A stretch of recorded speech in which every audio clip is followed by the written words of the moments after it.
Mga kababayan, sa video po na ito, makikita po natin na meron talagang perhaps internal communication issue ang ating pamahalaan. Bakit po? Dahil ang ating Pangulo ay magsasabi na merong krisis. But on the other hand, ang kanyang alter ego nagsasabi naman na wala. Sabi naman ni Ate Claire or Atik Claire na wala pa talagang krisis. Pakinggan nga natin mga kababayan. In an ambush interview last Thursday in Bataan, the President himself used the term crisis. He said we had to accelerate all this because of the oil crisis that is happening. Itong problema because of the war in the Middle East. Pakipaliwanag po. Okay. Pag sinabi po natin na oil crisis, maliwanag din po ang sinabi ni Secretary Sharon Garin ng DOE. Na sa ngayon ay hindi pa kinukonsidera na meron tayong oil crisis dahil kumpleto po tayo at enough po ang supply ng langis. At nagpupursige po ang DOE at ang pamahalang ito sa utos na rin po ni Pangulo Marcos Jr. na hindi mawala ng patid, hindi mapatid ang supply ng langis o produktong petrolyo sa ating bansa. Sa katunayan, sinabi po ni Secretary Garin na mayroon na pong negosasyon patungkol sa 440,000 barrels ng fuel. At sa susunod naman po ay mayroon 600,000 barrels na maaari po tayong maangkat. So kung nagsabi na si Secretary Garin na wala palang crisis, bakit naman meron kayong usapan or negotiation ng tuloy-tuloy niladang iaangkat ninyo mula sa ibang bansa? So ano ba talaga?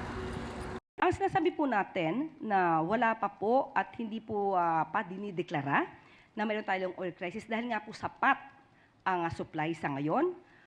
So sapat ang supply, pero mag-aangkat ka ng tuni-tuniladang oil sa ibang lugar.